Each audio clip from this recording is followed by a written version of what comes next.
Hi guys! So ayan, welcome to my vlog. Sana magustuhan nyo ang aking video. Let's go!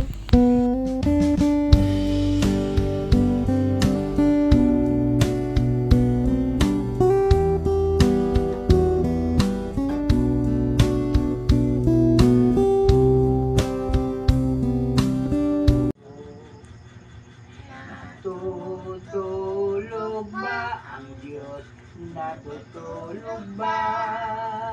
Grabe, 32 na pala siya. Isipin mo, pilitin mo, tibayan ang iyong puso. Tanging ikaw ang huhubog sa iyong bukas. Huwag mo sanang akala. Ang buhay talaga ay parang kalikasan lang eh. Minsan natutuyo, minsan naman sariwa. Yung parang minsan walang pera, minsan may pera. Ang hirap talaga ng buhay, kailangan umayon sa kasalukuyan. Yung tipong walang-wala ka na pero kailangan mo pa rin bumangon dahil kailangan. Yung tipong pagod ka na pero hindi ka makapagpahinga kasi may mga taong umaasa sa'yo at sumasandal sa'yo. Ang hirap ng buhay, no? Kailan kaya matatapos ang buhay na meron ako? Gusto ko rin naman maging masaya katulad ng iba. Nakakalungkot, nakakapagod. Siyempre, may namimiss kang pamilya. Hindi mo silang magawang dalawin o kahit man lang napadalhan ng malaki. Kasi ikaw mismo na nagtatrabaho, nakakaramdam ng pagod at hirap ng kumita. Minsan nga, kailangan pa nating mag-extra kayod para lang kumita. Ang hirap ng buhay. Sa ngayon, hindi ko alam kung ako'y uuwi pa pag graduation ng kapatid ko. Gusto ko man siyang uwian at pasyalan, lalo na sa mahalagang araw sa buhay niya. Yung araw na magtatapos na siya at yung araw na simula, matutupad niya na ang kanyang mga pangarap. Ang hirap ng buhay, no? Pag wala kang pera.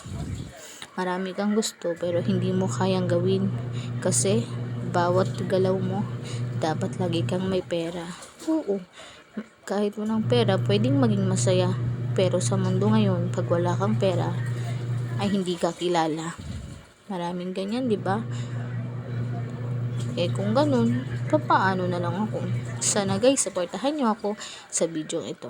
Tulungan nyo ako guys at sana matulungan nyo ako makaipon at kumita ng pera para sa aking pamilya. Ang hirap kasi guys eh.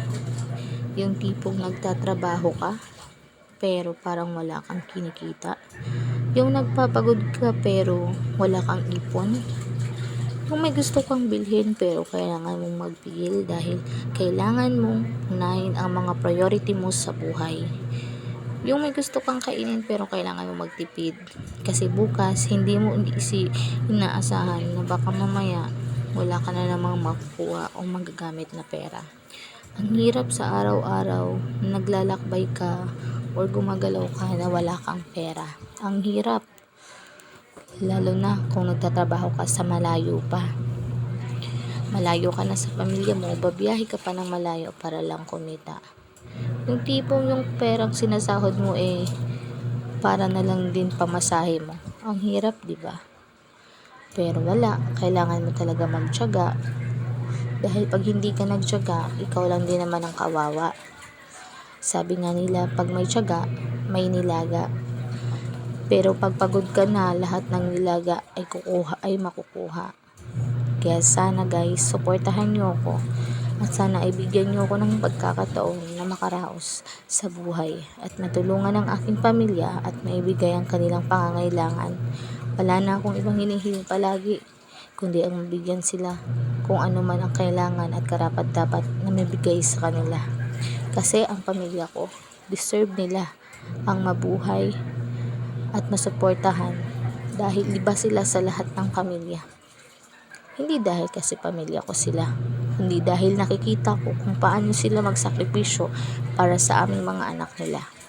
At bilang mga anak nila, alam namin marami na rin kaming sinakripisyo para sa magulang namin kasi nga mahal namin sila. Kagaya nga ng sabi nila, give and take lang. dahil lahat naman ay may katapusan. Kaya nga hanggat maaga pa, wala man tayong gaanong kalaking pera, ay matuto tayong bigyan ng halaga kung ano ang ginawa ng magulang natin noon pa. Bilang mga anak nila, kailangan nating kumita at kumilos para mabigyan sila ng deserve nilang buhay. Kaya minsan nalulungkot ako kasi nakikita ko silang naghihirap pero wala akong maibigay na malaking pera. Ayoko silang maghirap dahil dati pa lang naghihirap na sila. Gusto kong matapos na yung paghihirap nila at makapagpahinga na. Ang hirap kasi, hindi ko kayang tiisin pag nakikita sila. Salamat sa panonood. Hanggang dito na lang ang aking video. Sana ay suportahan niyo po ako at tulungan niyo po ako sa lalong madaling panahon. God bless guys, and thank you so much. Thank you for watching. Please like, share, and subscribe. God bless!